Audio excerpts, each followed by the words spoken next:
Most of the bowlers today you're going to see using the inside shot from the third arrow on in because of the lane conditions. We're just about set here, and boy, they've got the automated scoring machines installed this year too, Bob, and boy, that's makes scoring pretty easy for guys who don't bowl a lot and really aren't familiar with scoring. The bowling alley does it all for you now. Yeah, absolutely great for the bowlers, the league bowlers. They're going to throw a couple of practice balls on each lane before they actually get it. In fourth place, we have Gene Hagler. Gene's from Granite City, Illinois. He bowls over Village Bowl in Hopi, Illinois.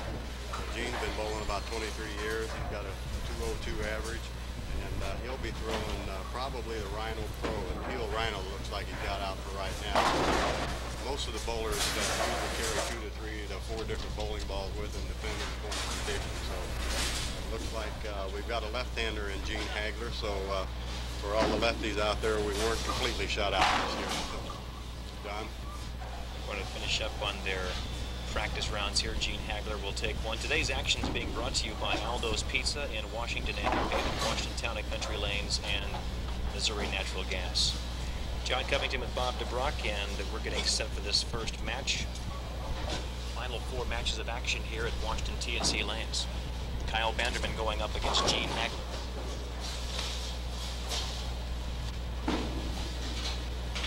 I'd like to maybe give a word of congratulations to Darryl Scott and his wife Vicki. They are the tournament secretaries, and Darryl has started this tournament 6 years ago, and he's really built it up, and he has a lot of faithful followers in the tournament, and he does a super job, and the format is just great, and I'm really glad to be part of it with John Covington and Darryl and Vicki. So congratulations to Darryl and Vicki.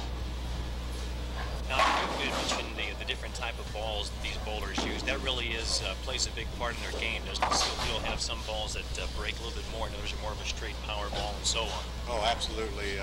The big name right now is the reactive resin balls. The reason they call them reactive resin is because they actually do nothing in oil.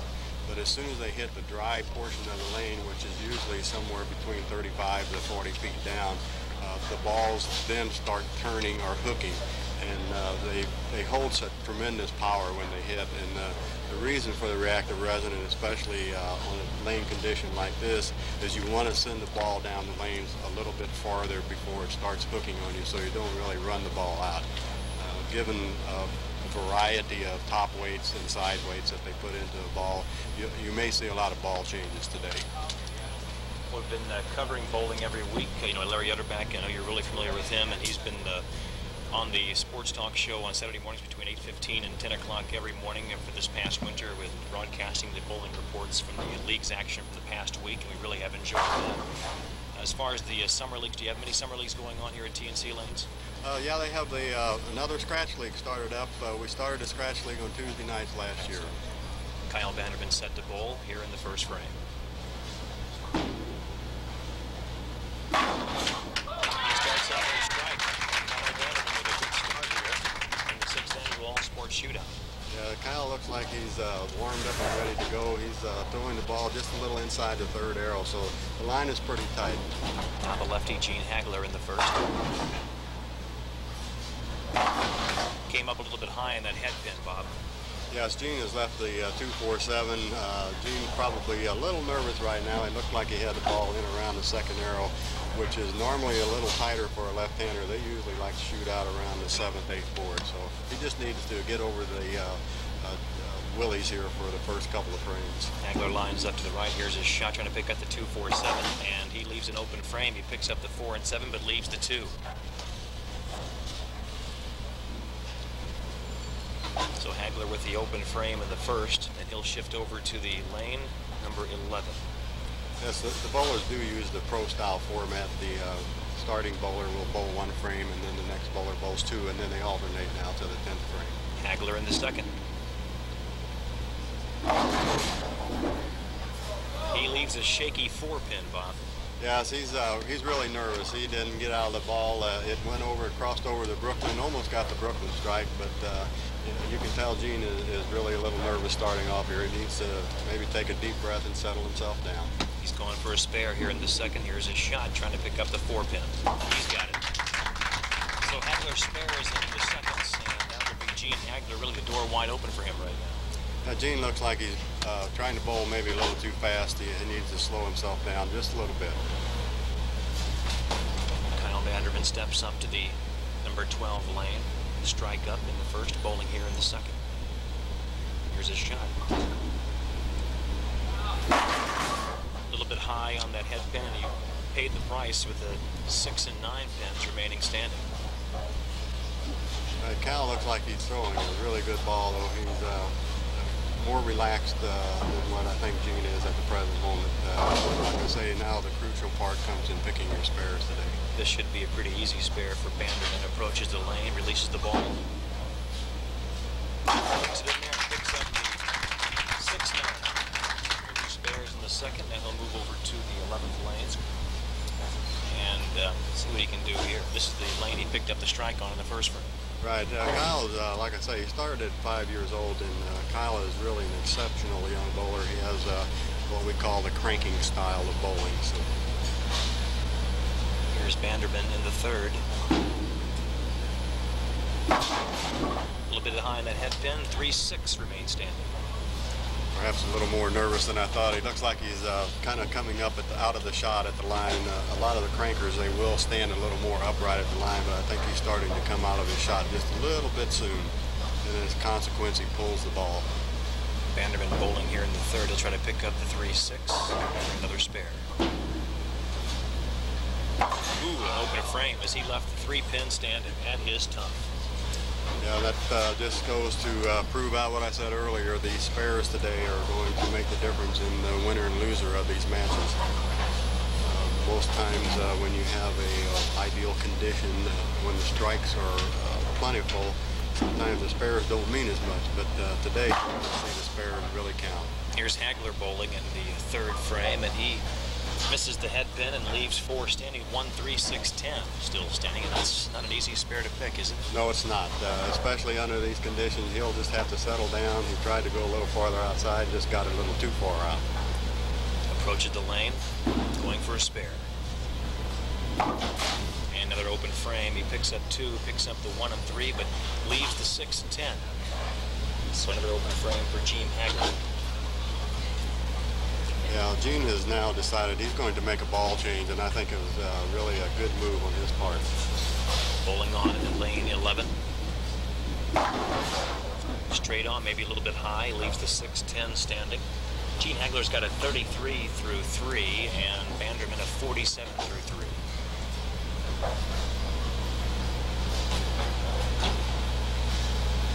Hagler trying to pick up the 6-10 spare. Ball hooks in, he's got it.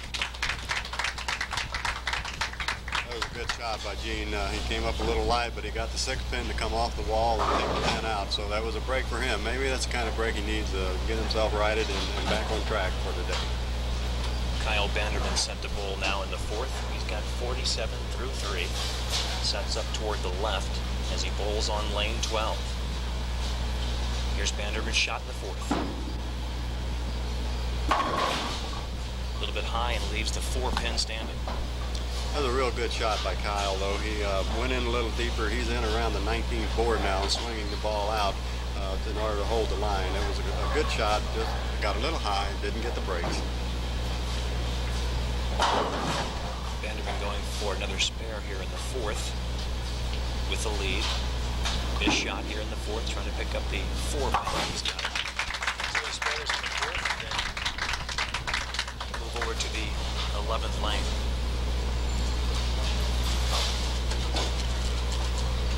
Right now, at this point, Kyle has a 14-pin lead, so he has to make sure that he doesn't make any errant shots. Bowling here in the fifth on lane 11. A little bit high once again. This will not be easy by any means. 3, 6, 9, 10 remain standing. Right, this is a very, very difficult spare, and Kyle needs to maybe take some of the hook off of his ball and go more directly at the spare with a straighter ball. Kyle Vanderman with a 63 through 4 bowling here in the fifth. Tough spare, trying to pick it up here. Big step nicely. Right in the pocket there, those 4 pins, knocks him down. He picks up another spare in the fifth. That was a really big spare. I know a lot of bowlers, they always say they'd rather look at the floor than the score, but from the sound of the applause, you know that he picked it up. The lefty, Gene Hagler, set the ball on lane 12. He's got his 33 through 3. Hooks the ball in a little bit high in the head pin and almost picked it up at left number 4 standing. Gene Hagler still looking for his first strike. Yeah, Gene has not settled in. He's trying to shoot somewhere around the second arrow, ninth board, somewhere in that area. And he's either setting the ball short or he pulls it across his body and hooks it into the nose. So it's a very difficult condition. He'll just have to try to relax. Hagler's next shot on the way, trying to pick up the 4 pin, and he sneaks out, throws it in there, hooks it in there, picks up the spare in his half of the fifth. So the lefty Hagler will move over to lane 11. Right, they have the sound you hear down on lane 1. They have the next bowler warming up for the next match, which is Roy Rubel. So. Here's Hagler in the 6th. Went high again, and he leaves the 7-9 split. That's the 5-7, John.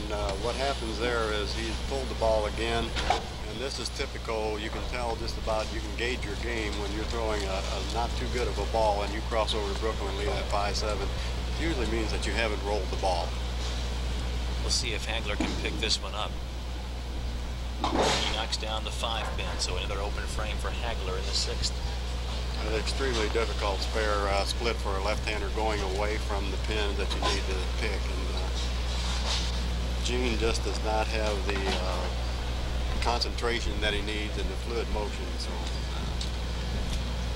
Kyle Banderman sent the ball in the 6th frame. He's got 63 through 4. Here's his shot. A little bit high on the head pin again. He leaves the 6-10 standing. And I think you hit the nail on the head when you said nerves are playing a part in this first match. Absolutely. Kyle looks like he was the calmer of the two when he first started, but now it looks like he's somehow pulling his shots. He needs to make an adjustment out on the lanes and maybe play a little more conservative. Banderman going for a spare. He's going for the 6-10 here in the 6th. Ball on the way. He's got it. He's a little bit more speed on him going for that cross lane shot. Absolutely. When you go for the corner pins, you usually want to throw them a little straighter and a little harder to take the hook out of the ball so you don't hook away from the pin. So Banderman's spare is in the 6th. Today's action brought to you by Aldo's Pizza, Washington Town and Country Lanes, Missouri Natural Gas. Banderman bowling in the 7th, lane 11. He's up on top of Hagler. Here's his shot. Now, he made an adjustment. He moved a little farther on the lanes and got the ball out a little more and let it walk right into the pocket. It was a good shot for Kyle at this time, and that puts him up approximately 21 pins. Hagler almost has to strike here as he's bowling in the 7th. His shot on the way. This is the head pin again, leaves the 1-3-6 standing. Right, Gene has never been able to settle his nerves in this match. He was somewhere around the 8th, 9th board, just in a vicinity he wanted, but he just was not there at the line. It was an errant shot, and he'll have to pick this pair up now to stay in this match. Here's Hagler's next, and he does pick up the spare. Knocks them all down, the 1-3-6, and he spares in the 7th. That really was a crucial spare. He lined himself up to shoot that ball from the pocket. Normally you try to cross over and cover that spare with a ball, but he lined himself up to try it to see if he could get a strike on it. He could use a strike here. Hagler in the 8th frame. There it is. A strike by Hagler is first of the match as he strikes in the 8th. And he'll give way to Banderman. He'll bowl in the 8th and 9th frames now. This match is still on the board mathematically, so Kyle can't afford to let up and play too conservatively now. A lot of these bowlers, they may start off a little slow. I know Earl Anthony always said, I'll give you the first 5 frames, but I'll take the second 5. So one whole game. Here's Banderman bowling in the 8th. Looks it in, gets a strike. He strikes in the 8th. It's his second strike in a row after a spare in the 7th. That was a great shot.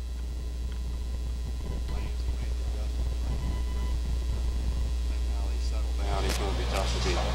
Banderman will bowl on lane 11 for the 9th frame. He's got a 101 through 6 and 2 strikes in 7 and 8. Bowling here in the 9th. Kyle Vanderman's shot. Hooks it in there, but leaves 3 pins standing. Kyle came in a little light that time, excuse me, John, and he left the 2-4-8. It's not a difficult spare. He just needs to make sure that he gets the ball over and covers the 8 pin, and then he'll pick the 2 and the 4. Vanderman looking to spare in the 9th. 2, 4, 8 pins are standing. Here's a shot. Picks it up nicely. Scores in the 9th, and it'll be up to Gene Hagler to try to stay in this match. He bowls here in the 9th, and he'll also bowl in the 10th. Does he almost have to strike out here to stay in? Yes, he has to throw at least 3 more in a row in order to be even to force Kyle to mark to stay in this match. First ball Hagler way low, and he leaves the 1-3-6 standing.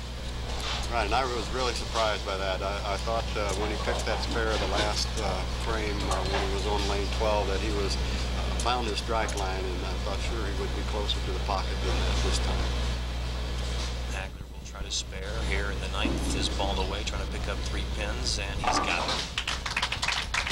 Nice round of applause for Gene Hagler. How would you rate the bowling here this weekend, Bob? I know you've had over 50 bowlers at the start of the tournament. How would you rate all those? Well, it was what they say a grind out shot this weekend. You know, typical bowlers, some of the best throughout the Midwest area, also Illinois this year. And the shot was up and down. You could get something going, you move to the next pair, and it would seem like spares were crucial. And that was just the type of a shot here this weekend. You know, it's equal and fair for everyone. So you just have to, as they say, grind it out. You don't miss spares and qualify. So that was basically the story this weekend. Hagler with the shot here in the 9th, or the 10th rather, and he leaves the 9 pin, and he'll pick it up with a spare because he's there in the 10th. And one more ball will come his way. But it will be Kyle Vanderman moving on to the next round. Right, even with the strike, Gene can only shoot 158, and Kyle already has 148 showing in the 8th with a strike up, so Kyle has a possibility of a 198. Hagler's next shot is on the way. His last shot of the match, way low. He will leave the 1-3 standing. Good round of applause. These guys have scored 10 games yesterday, 12 games today, and I'm sure Gene is tired, but credit to these guys. They hang right in there and bowl well under the conditions. Right in the pocket, and it pays off. Vanderman strikes in the 10th, and we get 2 more balls. Right now, Kyle finishing out the game. He'll try to make sure that he has a good line out there, and naturally it'll help him relax right now because the pressure of the match is already over. So he'll just try to concentrate and make a couple of good shots so he can start the next game. Vanderman's next shot a little bit low, and he'll leave the 1-2-4.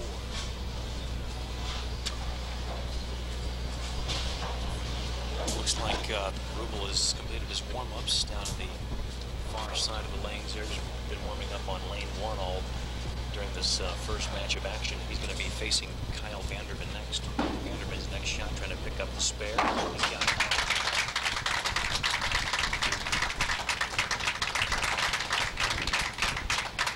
Gene Hagler finishes up with a 156. Winner of the first match, Kyle Vanderman over Gene Hagler.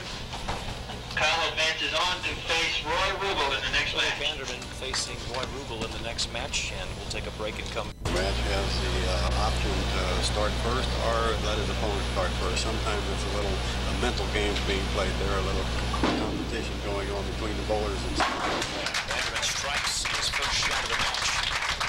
Right center in the pocket, knocks them all down. That would usually be my preference. I like to start the match first so I can maybe give the bowler something that he has to shoot at. He definitely did. Now Rubel with his first shot of the match. He finished 3rd among the 5 finalists. He bowls on lane 12 here in the first frame. Way wide, and that head pin, as a matter of fact, he missed the head pin altogether and leaves the 1-2-4. Roy is playing basically the same line that Kyle is. They're both deep inside, somewhere around the 18th, 19th board, and swinging the ball approximately 4 to 5 boards if that would come back. Roy's a little nervous to start off with, but Roy's the type of bowler, he'll ride himself in a hurry. Rubel picks up the spare. He knocks down the 1, 2, 4. He'll move over to lane 11 with the spare in the first frame. Banderman knocked down a strike in his first shot of the match. Most of these bowlers, they've shot these shootouts a lot. There's numerous shootouts throughout the area, and they're used to the pressure in the competition. $500 first prize today, plus a trophy. Rubel bowling in the second. A little bit wide on the head pin, and he knew it as soon as he released it, Bob. He leaves the 2-pin. Yes, he got a great break. The ball getting back to at least touch the head pin and left him with a 2. Had that ball not touched the head pin, he probably would have been facing a washout, which is almost disaster to the bowler. So Rubel will try to pick up the 2-pin for a second spare, and the shot is away. Cracks it down. He picks up the second spare of the match. He got a 19 in the first frame, and now he'll give way to Kyle Banderman, and will bowl frames 2 and 3. He'll start off on lane 12. The advantage that Kyle has now is he has the strike up. He knows what Roy has already done. Plus, Kyle will be finishing last in the match. I think he wanted that advantage. Kyle Banderman bowling here in the second frame, lane 12. His shot is away. Ooh, tough split coming up here. Left the 7-4, make it the 4-7-10. I believe, or is it 4-7-9? 4-7-9 pins. 4-6-7. Yeah. Which is almost impossible. Details. Right. He'll just go for the 4-7 and get out of that frame and go to the next frame. Here comes Banderman's next shot. He will pick up the 2 left, and it'll be the 4-7, and he'll hit an open frame here in the second. That's the bad thing about when you're playing the deep inside line is you definitely do not want to pull that ball. He pulled that ball somewhere inside the 20th board that time, and that was disaster. Kyle Banderman will now bowl in the third. He's got a 28 through 2. Rubel with a 19 in the first and a spare in the second. Here's Banderman's shot on lane 11, third frame. Right in the heart pocket for a strike. Pretty looking shot by Banderman that time, Bob. Yes, he looked really comfortable on 11. Most bowlers, when they find a lane they like, get zeroed in on it. The other lane gives them trouble. Sometimes they work a little too hard on that other lane. They just need to remember that they have to roll the ball and not point it out there. And it's so difficult when the shot's a little tight. The tendency is to point.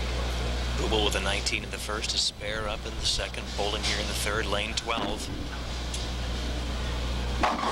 Hit the pocket and knocks them all down. Kind of a weak 6 there, but it did edge over and fall.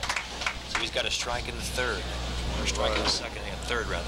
Roy was smiling after that shot. I think he realized that he got a pretty lucky break there. Now it'd be up to him to try to capitalize on that break. Door left open by Banderman with the open frame in the second. Rubel with a strike up in the third, bowls in the fourth, lane 11. High on the head pin, he'll leave the 6 this time. It goes untouched. Roy is being really pretty lucky right now. That could have been another split, and as it was, he broke 4 out of it, and that's a 6 pin, so it's a relatively easy pair. Rubel sends up to the left, try to pick up the 6 pin for a spare here in the fourth. Ball away, he's got it. It's another spare for Rubel in the fourth frame. He'll give way to Kyle Banderman. He'll bowl in frames 4 and 5. Rubel with a 59 through 3 now, and a spare up in the fourth. Kyle is 11 pins down now. He can cut this lead now to 1 pin if he gets a strike here on lane 12. Might be feeling a bit of pressure here in the fourth frame. Banderman with his shot.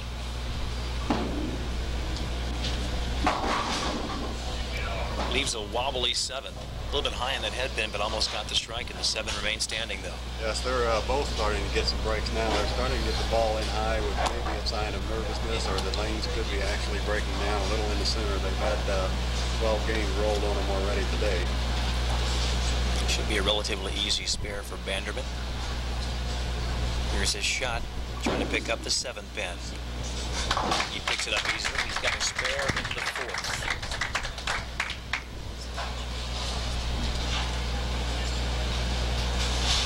Gives him a 48 through 3, spare up in the fourth, and he'll bowl now on lane 11. Fifth frame action, Kyle Banderman from Washington trying to advance on here in the 6th annual Pepsi All Sport Shootout. Kyle Vanderman set the ball. Right in there for a strike. Pretty looking shot by Vanderman. Over the heat is on. He comes through, doesn't he? Yes, Kyle is really relaxed on lane 11. You can tell the results of his shot. The note just handed to me. Kyle is the night manager here at Town and Country Lanes in Washington, Missouri, and Roy Rubel is now the manager of the Eagle Lanes in Steelville, Missouri. So we've got a lot of experience and a lot of bowling world people here. So here's Rubel set to bowl in his half of the 5th frame. His shot is away. Looks too far, and he'll leave one pin, setting number 5 pin, and went by the head pin. Knocks them all down except for one, the number 5. John Roy is not really comfortable on lane 12 yet. That ball was already starting to hook by the time it passed the arrow, so he knew that it was a bad shot. So. Rubel sets up to the left, approaches the lane, shot away, trying to pick up the 5 pin. Hooks it in there, got it, picks up a spare in the 5th.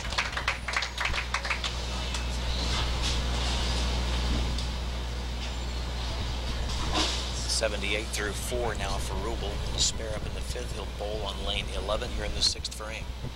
This looks like the kind of a match where the pin count is going to be especially crucial. So you don't get at least 8 or 9 pins on the ball, the opponent's going to pass well. Here's Rubel's shot. In the pocket, knocks it down. Nice looking shot by Roy Rubel as he strikes in the 6th.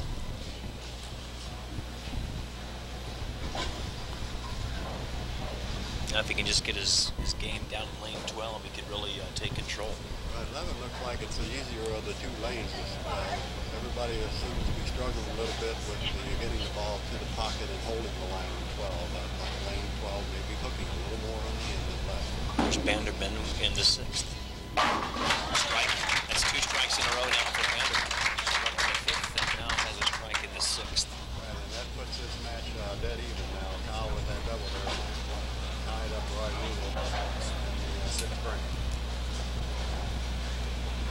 So it'll be Vanderman bowling here on lane 11 in the 7th, going for 3 strikes in a row. Here's his shot. In the pocket, knocks him down. Clean strike. Kyle Vanderman, 3 in a row. Give him a turkey. Right, and a well-deserved round of applause from the spectators here. Kyle has managed to solve the problem on lane 12. See if he can keep it going. Roy has to definitely strike here in order to stay in the match. Now Kyle is taking a 10-pin lead over Roy Rubel. Rubel will bowl on lane 12, 7th frame. Strike up in the 6th. Here's a shot. He went to the Brooklyn side and picks it up. I love this bowling terminology, you know. I can learn a lot from a guy like you about this game.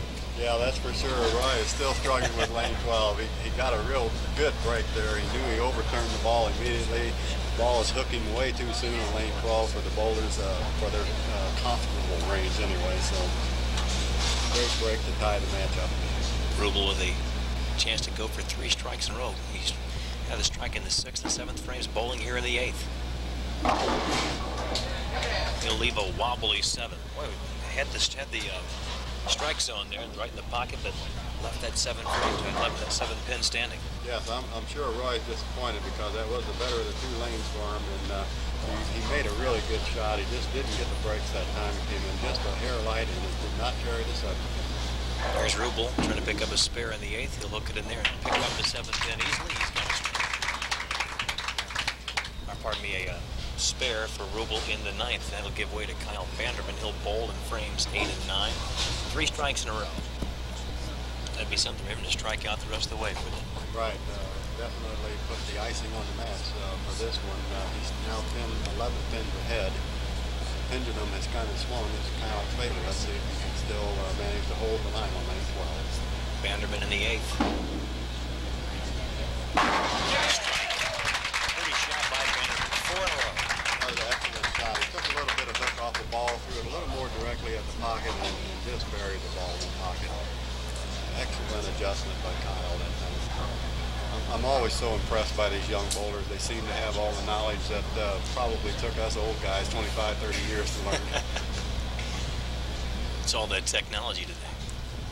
Here's Vanderman set to bowl in the 9th.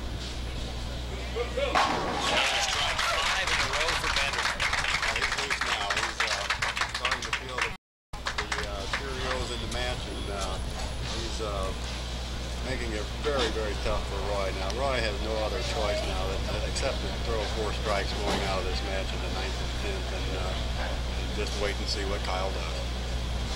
Rubel 147 through 7. Spare in the 8th, bowling here in the 9th. Rubel. Goes to Brooklyn side again, leaves the 3-pin standing. Once again, lane 12 hooking early and finishing the ball to the Brooklyn side. Roy just didn't seem to be able to handle lane 12 today. Here's Rubel's next shot, trying to pick up a spare, trying to go for the 3-pin, knocks it down. Rubel with a spare in the 9th. He'll move over into lane 11, is a better lane for him, and he'll finish up on that lane here in the 10th frame.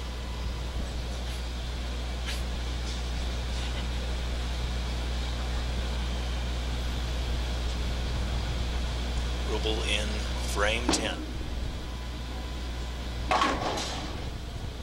6-10-7 split. Well, Roy was pretty well out of the match. This just puts the last nail in the coffin for him, leaving the 6-7, and I'm sure he'll probably just go for the 2 pins. And Kyle is definitely the winner of this match again. Rubel's next shot going for the 6-10, picks him up. Have an open frame. As Bob mentioned, Kyle Banderman will move on, and he'll face our next man, and that will be Bill Ashlock from Columbia. $500 in a trophy, the top prize. Second place $300, third place $250, fourth place $225, and fifth place $200.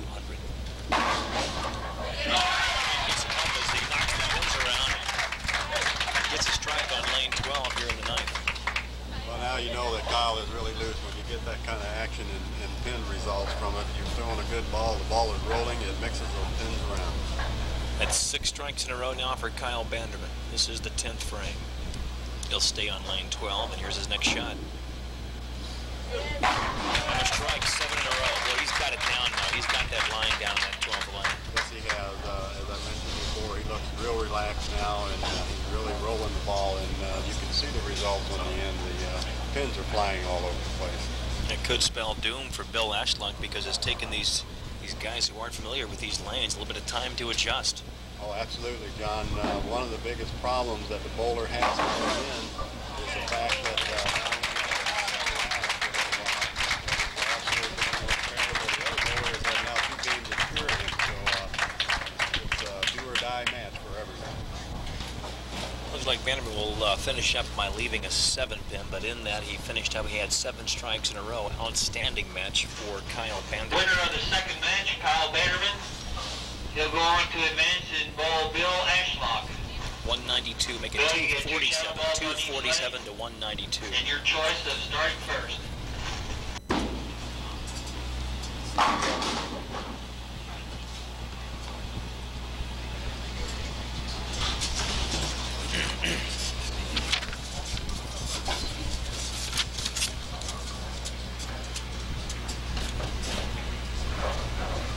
Welcome back to Washington Town and Country Lanes. John Covington, Bob DeBrock. We're both broadcasting from the 6th annual Pepsi All Sport shootouts, and we're to our 3rd match. It will be Bill Ashlock from Columbia and Kyle Banderman from Washington. Banderman's won the first 2 matches of the day, and we have Bob preview that in just a moment.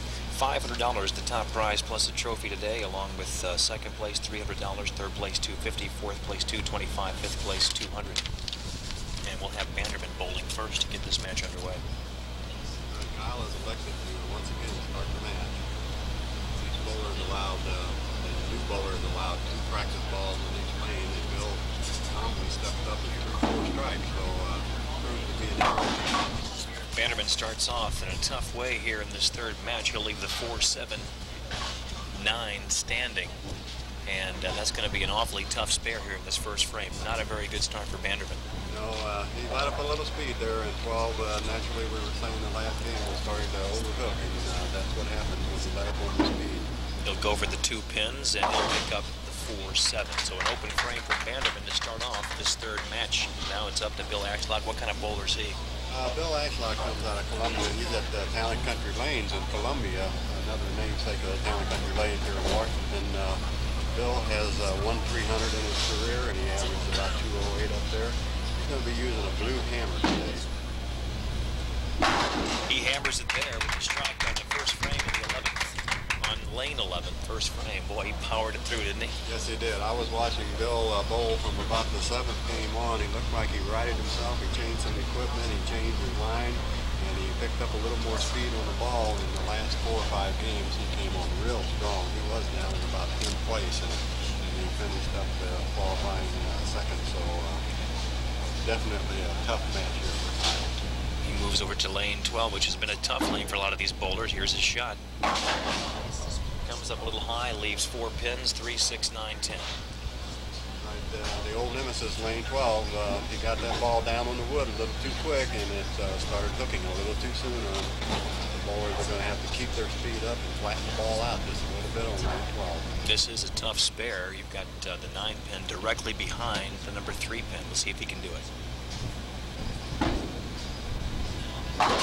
Got him.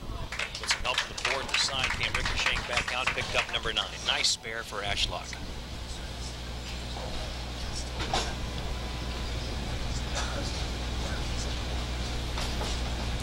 So Ashlock with a 20 in the first and a spare in the second. Now Kyle Banderman, who had an open frame in the first. See if he can right himself here in the second, bowling on lane 11. Kyle Banderman. Hits the pin, hits the pocket, but leaves the 10 pin standing. But that should be a relatively easy spare for Banderman here in the second.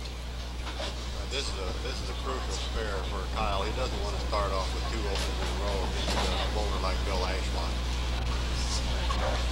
Banderman setting up to the left, going across the lane, and he'll try to pick up the 10 pin. He does. Easy spare for Banderman. With a spare here in the second frame.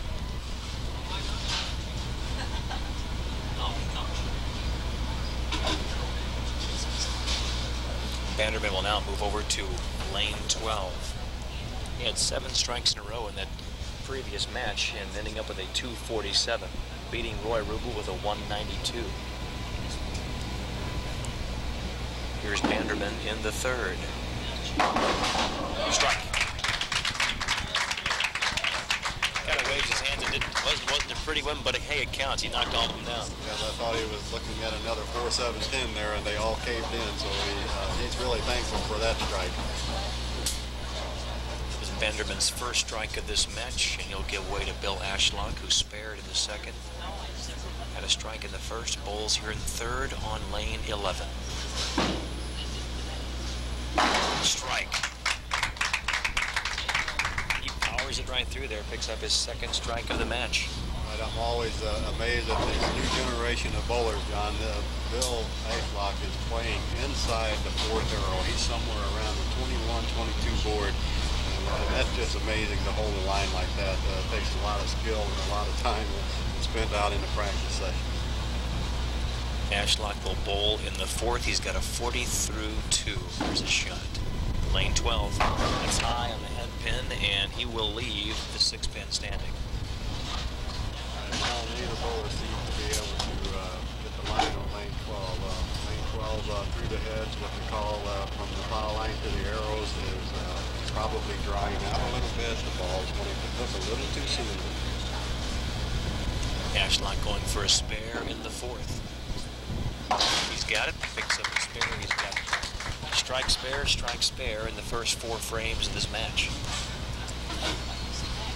It's really difficult, the angle that these guys are playing. I would almost think that might change over and throw a different ball on lane 12 than they are on lane 11. I've seen it happen. They'll throw one type of ball for 11 and change equipment and throw another ball on lane 12. Here's Banderman bowling in the 4th. Strike right in the heart of the pocket on lane 11. Banderman with a much-needed strike here in the 4th frame. Absolutely. He's closed this match down into 1 pin. So Kyle's right back in the game with that double. It was a great adjustment by Kyle. He left a weak 10 on that lane the previous time, and this time he just powered all 10. Now on lane 12, the tough lane. Banderman bowling here in the 5th. Here's his shot. He goes high in the head pin and leaves the 4-7-9. Won't be easy, but he can do it. Yeah, this is a pickable split. It's not easy by any stretch of the imagination. I would say an amateur probably could pick this up maybe 2 times out of 10. So it's not an easy split, but you can bet Kyle will have to be going for it at this point. Bannerman going for the 4-7-9 split. Here's his shot. We're in the 5th. Ooh, he leaves 2 pins and he picks up the 7th. Ball snuck by the 4 pin. He leaves 4 and 9 standing in another open frame here in the 5th. Right, excellent try by Kyle. But now that's going to throw him down another 13 pins again with an open showing in the 5th frame. So working on a spare in the 4th, 60 through the 3rd. He almost needs a mistake of some kind now here by Bill Ashlock. Ashlock bowling in the 5th frame, lane 11. He'll leave the 6-10. A little bit high on the head pin. Right, Bill looked like he got a little bit out of step that time and got out of the ball real quick, and his body trying to bring itself through the shot, pulled it just a little bit on that lane. He needs to take a little time to right himself now for his 6-10 spare. Bill Ashlock sets up to the left, approaches the lane. Here's his shot, trying to pick up the 6-10. Ooh, an open frame. Big mistake by Ashlock. I know sometimes sitting around waiting for the other guy to bowl, whether you get nervous or, the pressure starts mounting, he once again came up out of that shot. He just got out of time with his footwork. It's evident that you pick pairs today to win matches. Ashlock with an 86 through 5. He now bowls on lane 12 in the 6th. 6-pin lead. Here's his shot. There's a pretty strike by Ashlock. He rights himself on the tough lane and comes up with a clean shot and a strike, and he's got the lead over Banderman. Right, he got back in on lane 12. He swung that ball quite a bit farther out, and the ball did finish really sharply on the end. So looks like he got himself back in the position, but what that open does is allow Kyle to be back down to within 1 or 2 pins in his match again. Banderman bowling on lane 11, 6th frame. Could use a strike. Here's a shot. There it is. Pretty shot by Banderman. Pressure's on. He comes through with a strike on lane 11. Banderman now with an 82 through 5. Has a strike in the 6th. He'll bowl here in the 7th. Ashlock with an 86 through 5 and a strike in the 6th. It's a crucial shot for Kyle here. He has to make a good shot on lane 12 and hopefully he carries this ball. Here's his shot. He's in the pocket, but he leaves the 4-pin. Once again, the ball just breaking too sharply on the end. It cut through the pocket, leaves the 4-pin. It was a good shot. There's just a tremendous amount of roll on lane 12 that the bowlers have to adjust to. Kyle Banderman should be a relatively easy spare as he bowls here in the 7th frame. Here's his shot going for the 4-pin. He's got it as a spare in the 7th. Kyle Banderman will give way to Bill Ashlock. He'll bowl in frames 7 and 8 here. Right now, Kyle is 4 pins down from Bill Ashlock. Bill is working on a strike. Could put himself 14 pins up in this match. They're on lane 11. Seems like the bowlers are having more success on lane 11. Crucial shot for Bill. This could make the match for him also.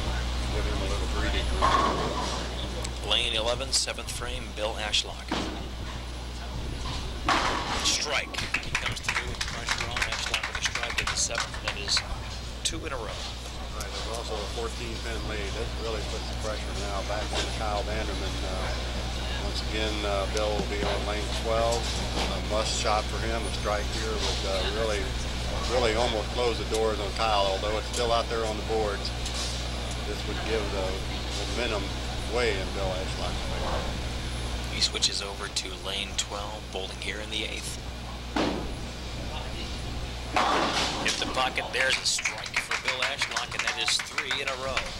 That was a great break for Bill. He got that ball a little high. He got the head pin to come off the wall, 666, 4-7 out of there. And it's a turkey for Bill Ashlock, and now Kyle can do nothing but throw strikes the rest of the way in order to stay in the match. He can do it. He had 7 in a row the last match. He had a spare up in the 7th, bowls here in the 8th on lane 11. Kyle Banderman. There's one. Banderman strikes in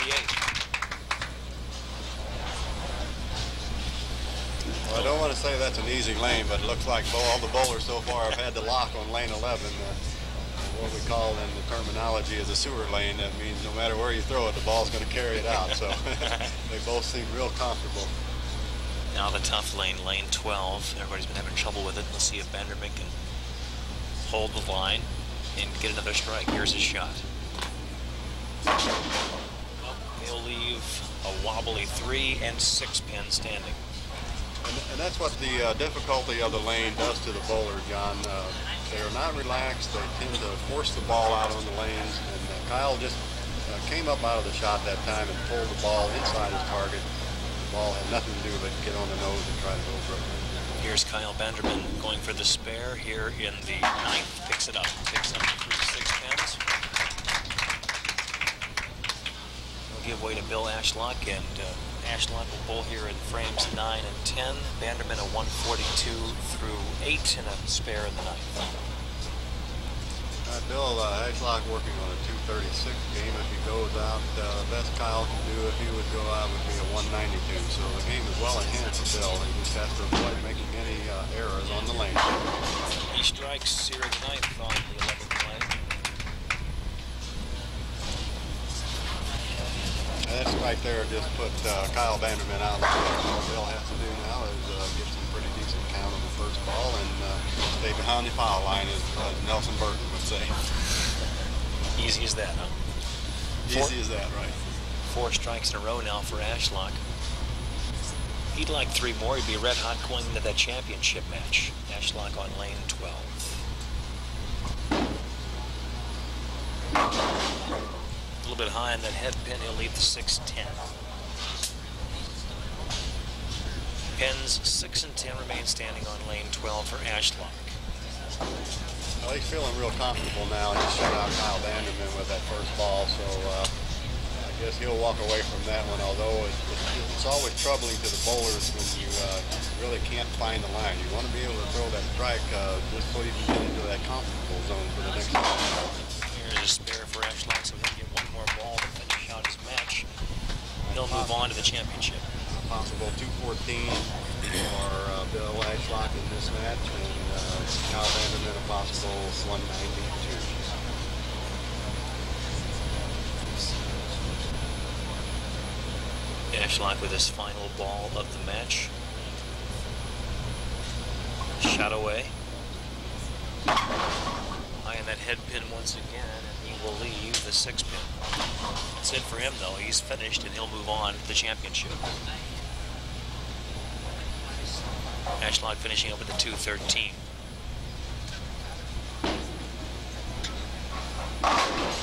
First shot for Vanderman here in the 10th is a strike. A spare up in the 9th.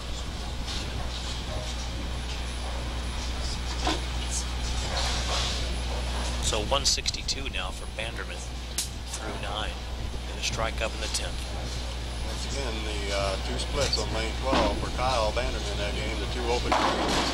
And the way the shot is out here today, you just cannot afford any open lanes, open frames. You have to make sure that you keep the ball wide, and if you don't get the strike, you have to pick that spare. Vanderman picks up another strike on lane 11.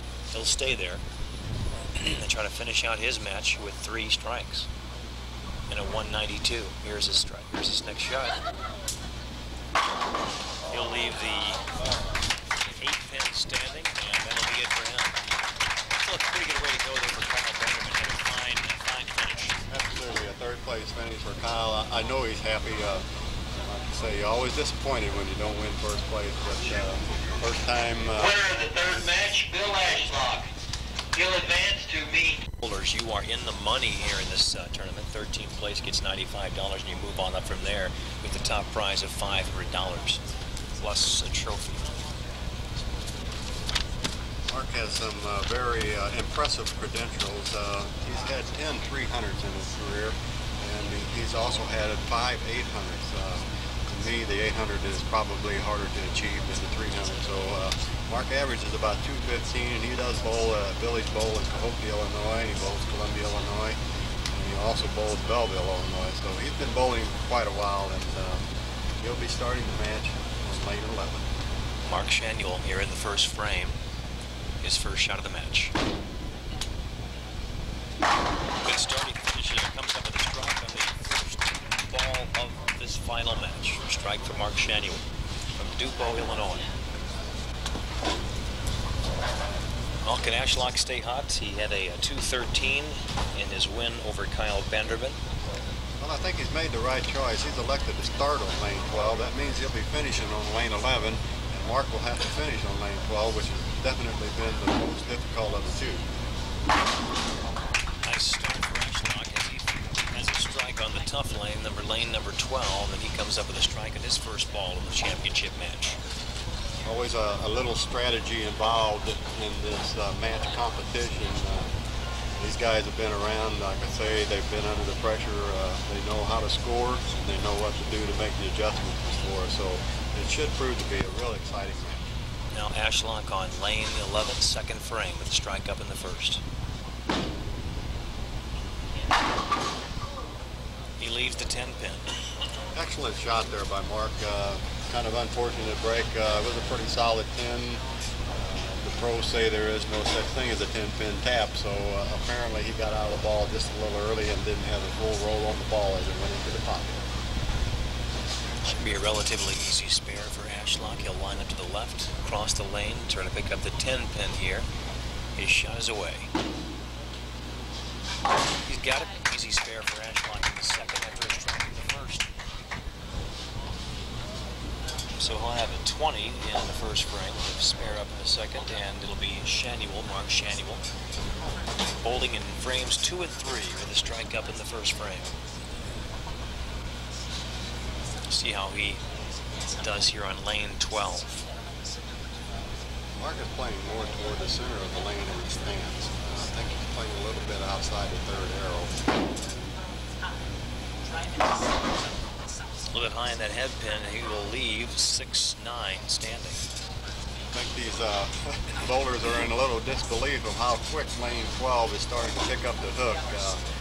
The condition is such now that they need to make a definite move on lane 12. If I were the bowler, I would be moving outside and catch a little more of the head on. Shanuel bowling here, picking up the spare. Nice spare for Shanuel in the second. So he'll move over to lane 11 in the third. Two bowlers deadlocked after 2 frames.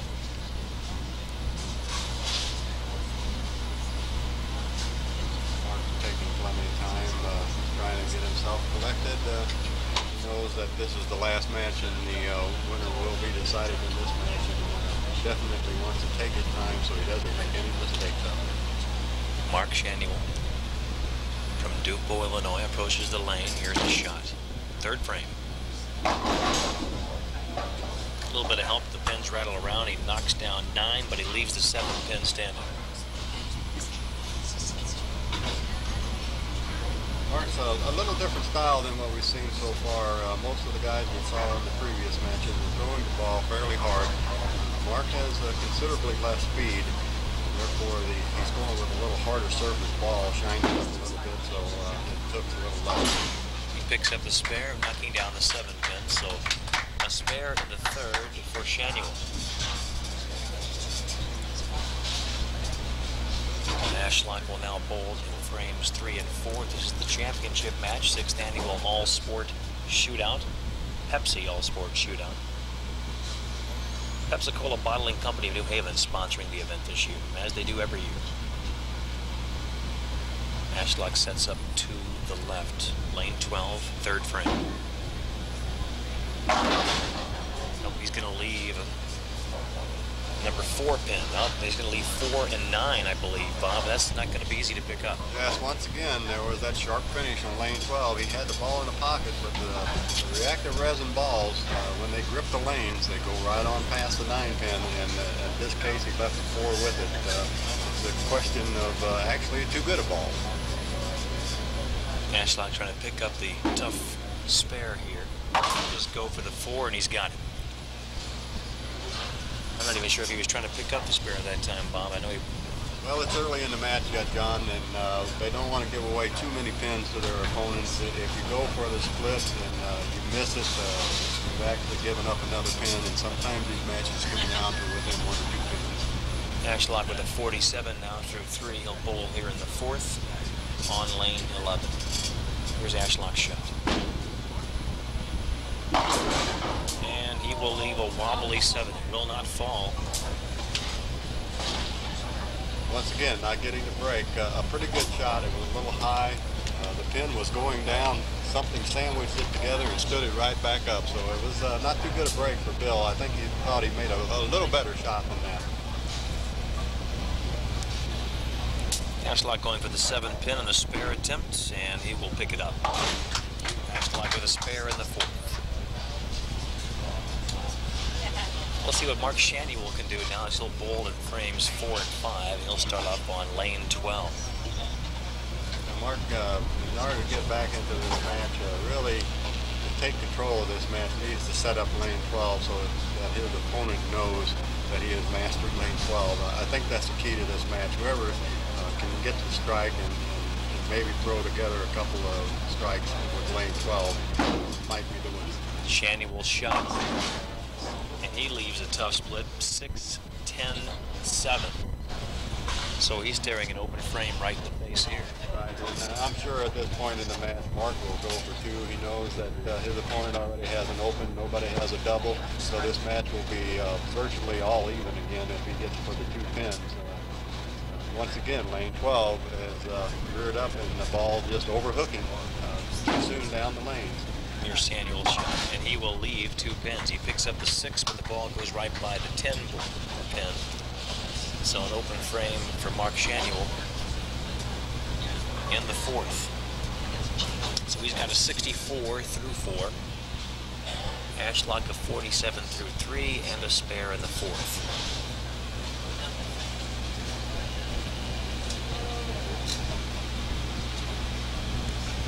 Mark Shanuel bowling here in the 5th frame. Lane 11.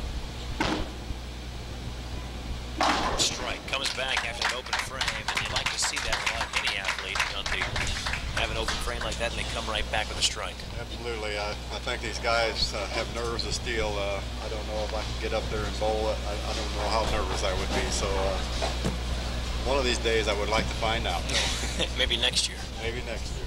I plan to work hard on my game this next year. I'll be back in town again. I was kind of out of town all year. I didn't get to bowl much, but next year I'm going to be prepared. I'm going to do a lot of practicing. Ashlock set to bowl here in the 5th. There's a pretty looking strike on lane 12 for Bill Ashlock, right in the heart of the pocket. Now he's saying to himself, can I do that every time out there on that lane? Absolutely. He went with a little more speed, a little more direct with that ball that time. He didn't quite swing the ball as much and let it come back sharply. So maybe Bill has found the key to success in lane 12 today. Ashlock a strike in the 5th, bowling here in the 6th. 67 through 4. Shanuel with a 64 through 4. Ashlock's next shot. 6th frame. He'll leave a stubborn 8 pin. Wow, a really good shot. He didn't get a break on that one. The ball seemed like it may have been sliding a little more than he wanted to in the pocket. The 10 pin was the last one out of there, so maybe didn't turn the ball as much. And that happens a lot of times. You try to let up on a shot and go more direct on a lane that's hooking, and then the lane that isn't. You want to keep your roll up on the ball so you don't come up with a split. Ashlock going for the 8 pin, and goes a straight at it. No hook on that ball at all. He knocks it down. Spare, the 6th for Ashlock.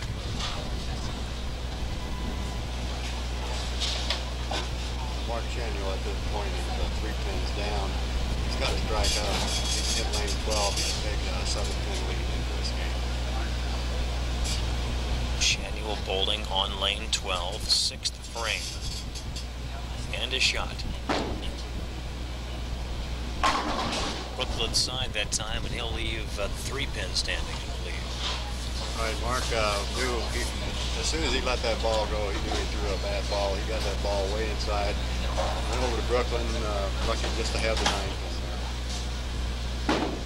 Trying to pick up the 9 pin, and he does easily. Spare by Shanuel in the 6th. I think these guys could bowl on that lane 12 all day, and they wouldn't be able to master that. Yeah, it's very difficult sometimes. You know, we can sit up here see what's happening when you're down there on the lanes and you're concentrating on both lanes. It's sometimes very difficult to make the proper adjustment. Shanuel with a spare in the 6th will bowl here in the 7th frame.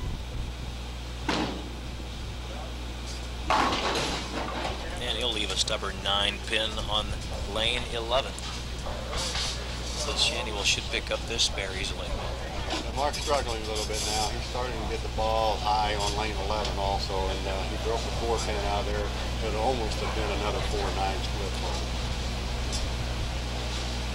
Here's next shot going for a spare, Mark Shanuel. He picks it up easily. Now look at what Bill Ashlock will bowl in the 7 and 8 frames, and I think he should be able to taste victory right now. Bobby's very, he can really take command with a couple of strikes. Right, it's a definite strike situation for Bill. He has a 4-pin lead at this point. He only has a spare up. He definitely needs a strike to increase that margin to 14 pins. Right now, Mark is still very much in the game. A double by either person will really set the stage here. Lane 12 for Bill Ashlock. You could hear it, maybe. I mean, you could tell right from the start when the ball hit the pins, it was going to be a clean strike, and that's exactly what it was for Ashlock. Right, Bill seems like he's figured out lane 12. He's got the last 2 balls on lane 12. He's carried the strike in the pocket, so it looks like he's got the line on lane 12. Now he needs to readjust his thinking to get back in on lane 11. Bill Ashlock sent to bowl in the 8th frame, strike up in the 7th. Here's his next shot. Another strike for Ashlock. Fist goes in the air. He's fired up now. That's 2 strikes in a row for Ashlock. These strikes in the 7th and 8th frame. Great strike by Bill there. He knew he threw a little weak ball again. Almost had the 5-7 there. The 5 carried out, and something came over and got the 7. That's what it takes to win tournaments. Now Shanuel with his back against the wall. He's got a spare up in the 7th, a 103 through 6th, bowling here in the 8th. He's going to go back to the side, and he will leave the 3-pin. Walks away shaking his head, can't believe that lane. Right, Mark has lost a little rhythm and timing now. It's not that he's making such terrible shots on the wood. It's actually that he's drifting a little left in the lanes, pulling the ball in as he drifts left. A little bit of perhaps nervousness when you come down to the final strike. Match is still not over with. Mark can finish out with a 3 or 4 strikes in a row. He'll still put the pressure on Bill Ashlock to keep striking as he goes through the match. Shanuel picks up the spare in the 8th, and he'll bowl on lane 11, 9th frame. Mark 15 pins down at this point. He needs to get a strike here in the 9th frame. We call it the foundation frame, so he can finish out the 10th. Here's his shot. He goes high on the head pin and will leave 3 pins standing. 3-6-9.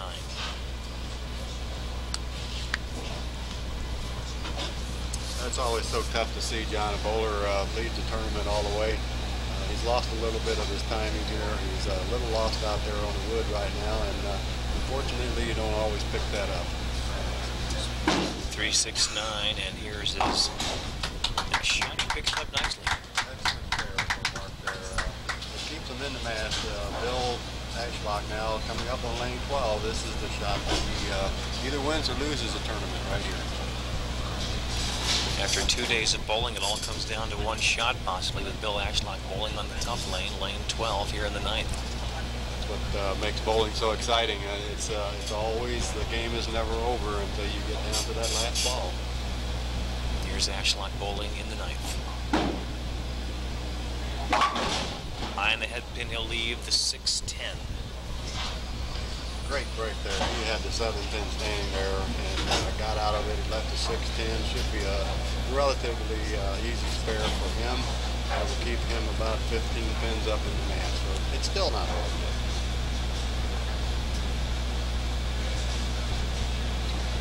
He goes over to the towel, dries off the hand. Ashlock going for the 6-10 spare. His shot is on the way. He'll get it easily. Bill Ashlock with the spare in the 9th.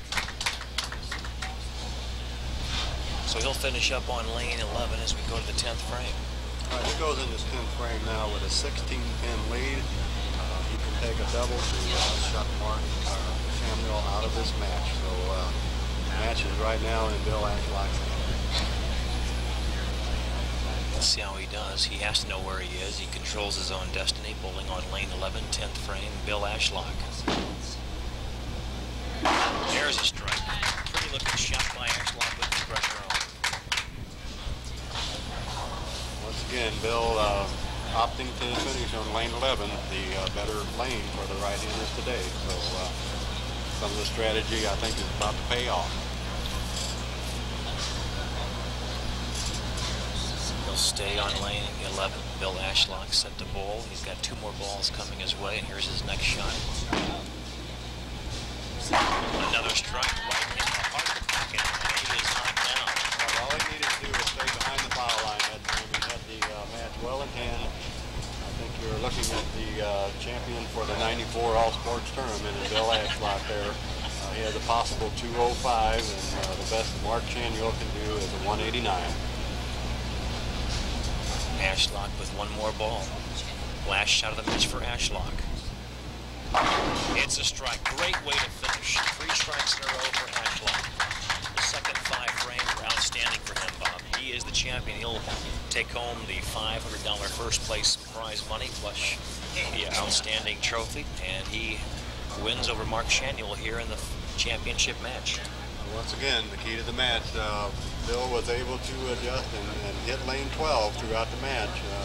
Mark struggled, and then struggling with lane 12, he finally lost it on lane 11. Samuel comes to nice and hey, why couldn't he do that the whole match? He comes up with a strike on lane 12.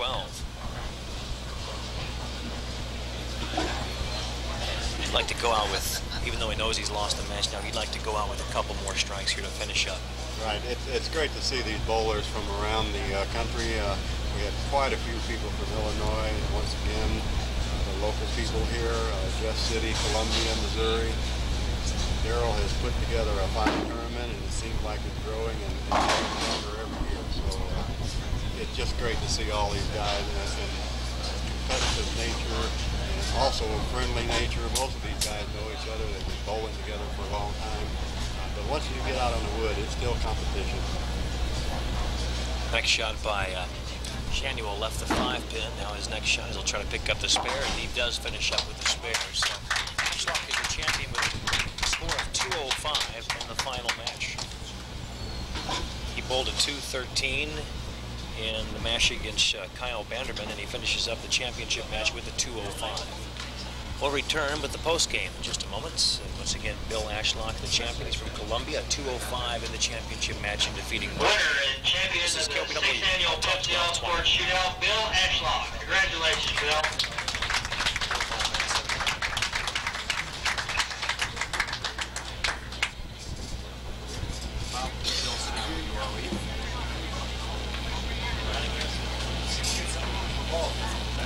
Hot dog. Thanks.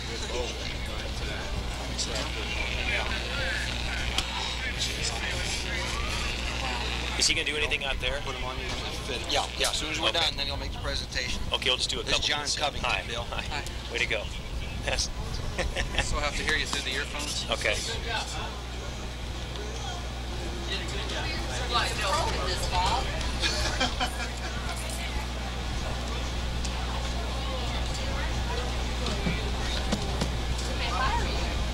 Hey, one of these days, Burton may retire. Nominate you for his replacement.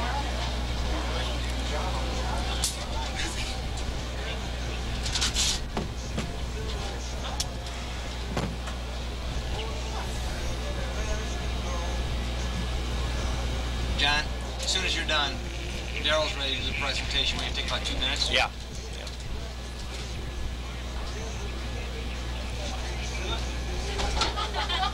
Come back after this one.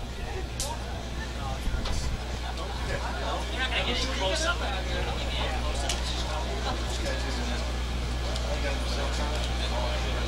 Yeah, that's fine.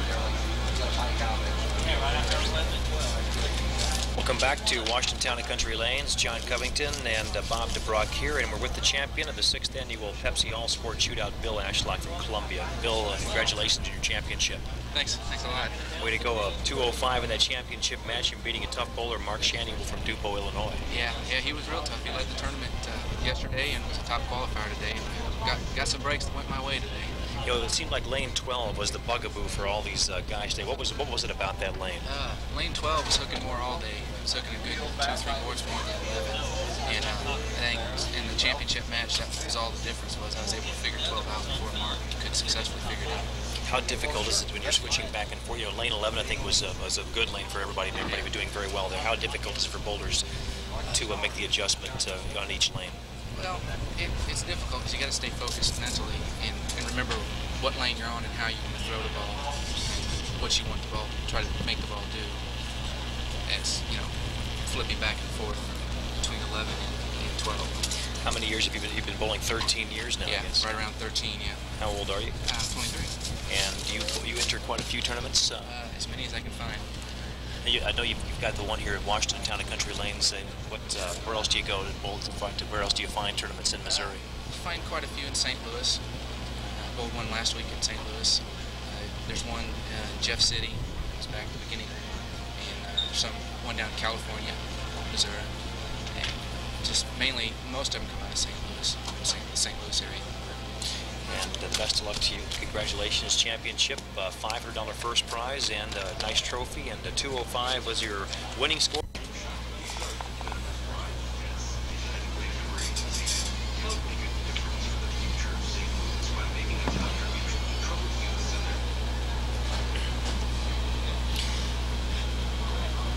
Welcome back to Washington Town and Country Lanes. John Covington, Bob DeBrock. We're getting set for the check and trophy presentation here at Washington Town and Country Lanes. Let's go to Darrell Scott. Okay, in 5th place from Cahokia, Illinois, winner of $200, Gene Hagler.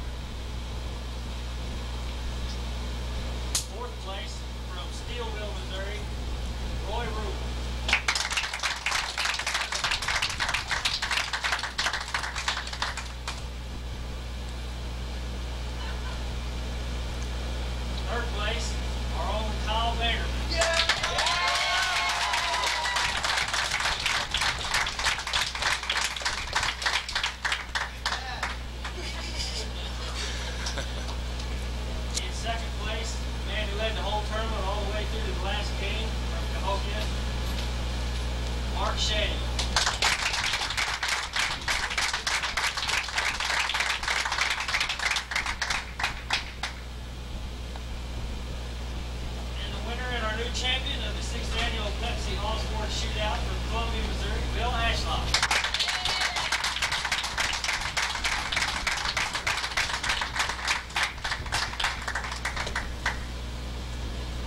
Darrell Scott, the tournament coordinator, another super tournament put together by him this year, Bob, and this is an outstanding event, and I think it's going to keep growing and growing year after year. Oh, absolutely, John. As I mentioned previously, Darrell's done a tremendous job with this tournament. Naturally, we've got the beautiful surroundings here at Town and Country Lanes, and I think it's just going to grow every year. So I look forward to doing the telecast with you, or the broadcast with you, and especially happy that you invited me back again this year. But like I say, next year I'll probably be down there on the lane, so we have to find somebody else next year. Well, you'll be tough to... All righty.